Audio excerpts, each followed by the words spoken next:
संगत जी, प्यार से कहना जी, धन निरंकार जी। होकर सबसे खास कभी न खास बना तू, सबका मालिक होकर भी बस दास बना तू।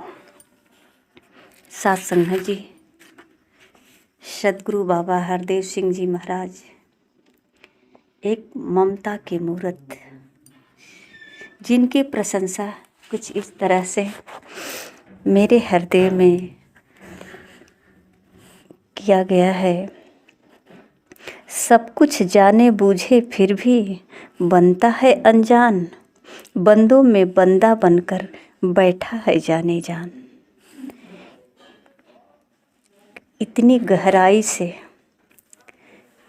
जो देखा जाना परखा सत्संग जी, प्रशंसा से कभी कोई किताबें नहीं भर सकता है। जितनी गुण है सतगुरु के अंदर, आप इतने विनम्र थे कि छोटे से छोटे बच्चे के मुख से निकली बात को भी मान लेते थे। एक बार सतगुरु किसी घर में गए, वहाँ एक बच्चे ने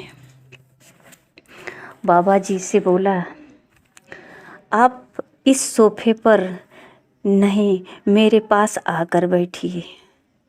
बाबा जी उठे और उसके पास आकर बैठ गए।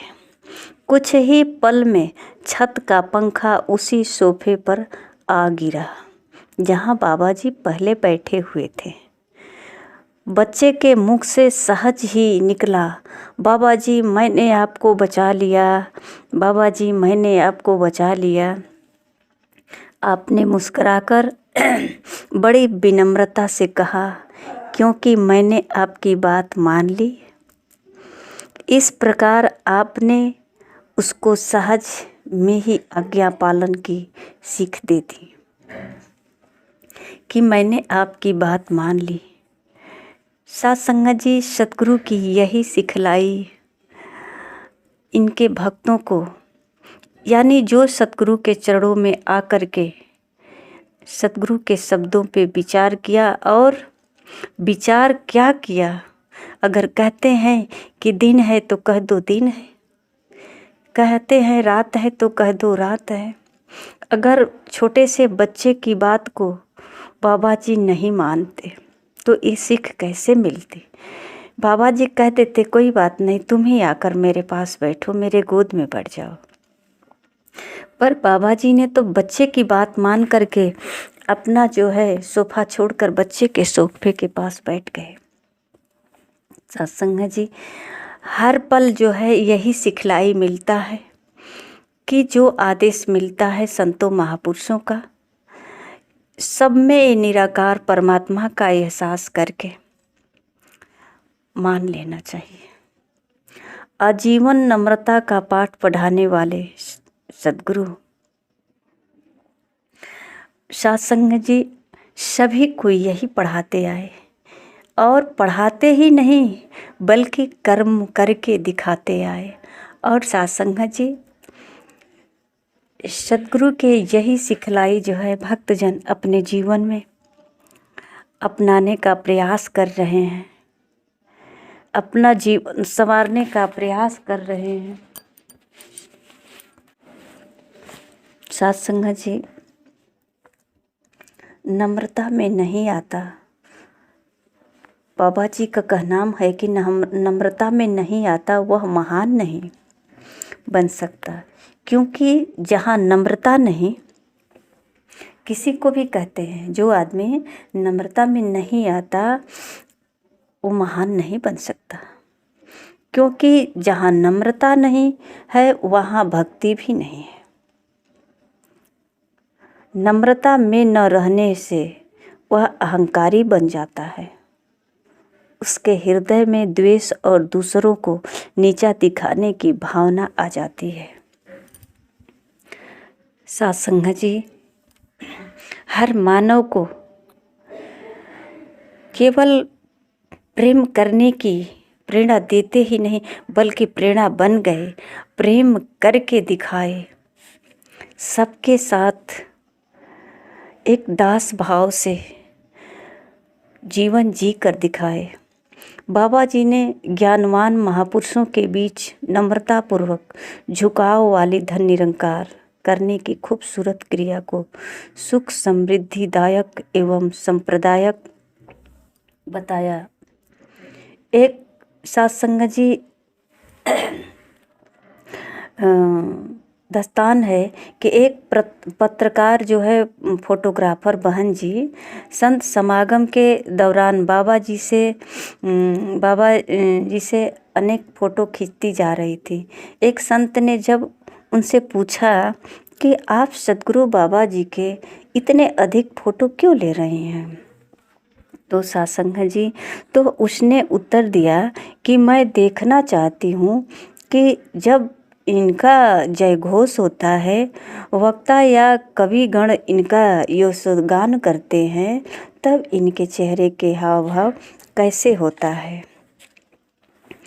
किंतु मैंने हैरान हूँ कि वाकई इन पर किसी प्रकार की प्रशंसा का, हजारों की जय जयकारों का कोई प्रभाव ही नहीं होता।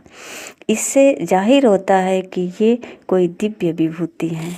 सत्संग जी जो भी इनके करीब आए, चाहे वो ज्ञानवान व्यक्ति हो या अज्ञानी हो, जो भी इनके करीब है, जो इनकी आँखों में झांका, तो सत्संग जी उस स्वयं को इतनी संतुष्ट और शीतल महसूस किया कि सत्संग जी उसे लगा कि ये कोई दिव्य विभूति हैं, ये कोई साधारण मानव नहीं है। इनके अंदर जो है, इनके प्रभाव से जो अपने ऊपर प्रभाव पड़ रहा है, ये गुण सब लोगों ने गाया है। आज भी महापुरुष गा रहे हैं, गाते रहे भी। सत्संग जी सद्गुरु की सादगी भरी शिक्षाएं सबके अंतर्मन को छू जाती है। सद्गुरु हमेशा सबको विनम्र भाव से रहने के लिए ही सिखाया। भाईचारे का भाव बना रहे, सबसे प्रेम करे, प्रेम का पाठ हमेशा पढ़ाते आए कि प्रेम क्या है, ये जानने की बात कहे। और सत्संग जी ऊंचा कह रहे थे कि ऊंचा वो नहीं है जो मंच पर बैठा हुआ है। बाबा जी तो अपने को दास कहते, हर बात में अपने को दास कहते। सत्संग जी कहते हैं कि ऊंचा वो नहीं है जो मंच पर बैठा हुआ है।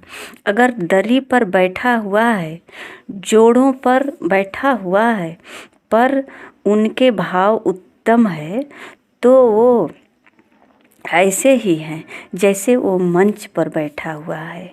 देखिए प्रभु की कितना भाव, कितना जो है सिखाने की, समझाने की तरीका कितना सहज है कि ज़मीन पे बैठ कर के भी लोग अपने आप को मंच पे महसूस करेंगे। कितना अच्छा उत्तम भाव है। सत्संग जी उसकी अपनी ऊंचाई है, कहते हैं कि उसकी अपनी ऊंचाई है, स्वयं में वो महसूस कर सकता है। उसका जब उत्तम भाव है, सहज है, सभी बच्चे का सत्कार करते रहे, कहीं पर भी बड़प्पन की कोई जरा सी भी धूल न आने पाए, ऐसा भाव हमेशा सद्गुरु के मन में रहा है। सद्गुरु है। सत्संग जी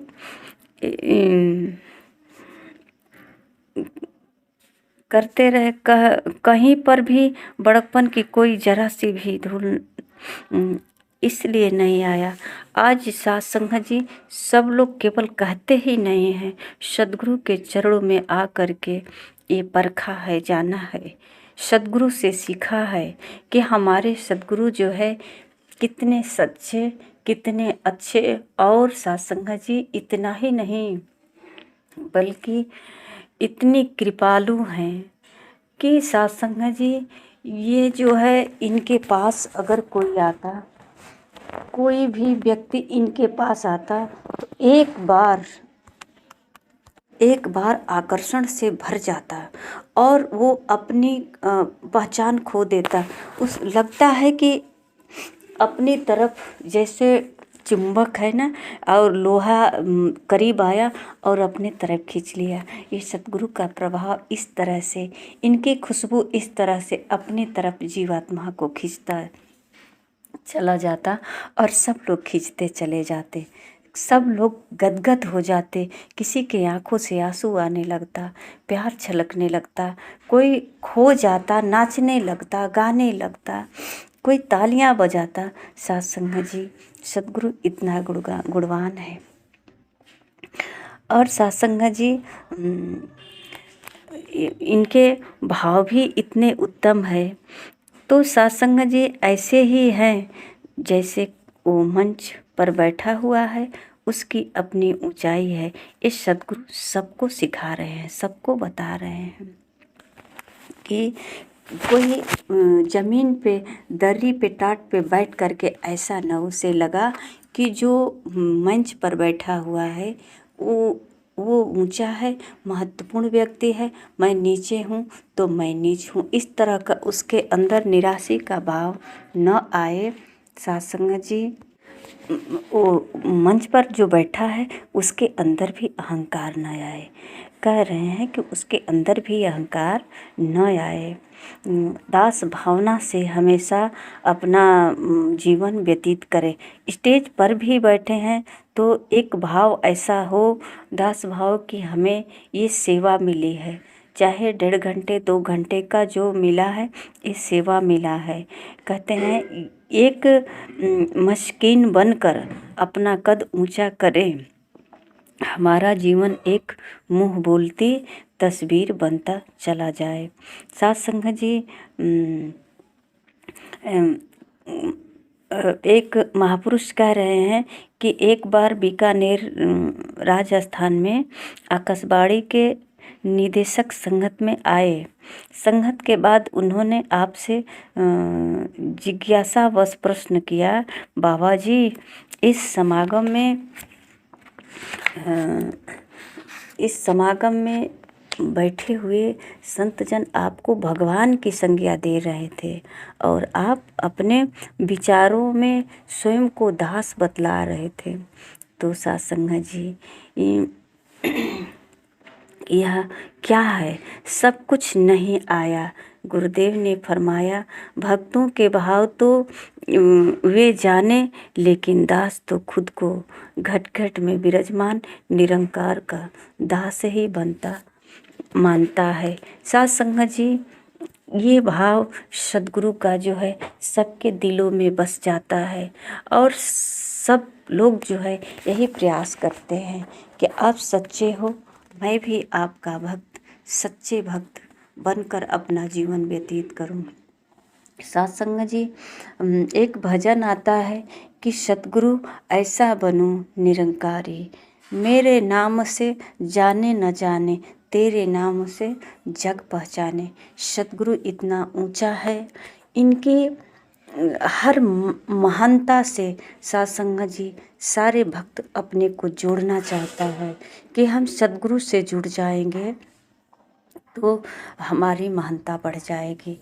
हम सतगुरु से जुड़े रहेंगे तो हम अपने आप जो है महान महसूस करेंगे। सतगुरु में इतनी महानता है, सतगुरु इतने गुणवान है। सात संगत जी, ये भाव है कि जब हमें महानता मिल जाती है, हमारे अंदर एक ऐसा सक्रिय भाव, जो सहज भाव, जो प्रेम का भाव, सहनशीलता का भाव जब महसूस करने लगते हैं अपने में, तो सात संगत जी ये समझ आ जाती है कि ये सब सतगुरु की कृपा है।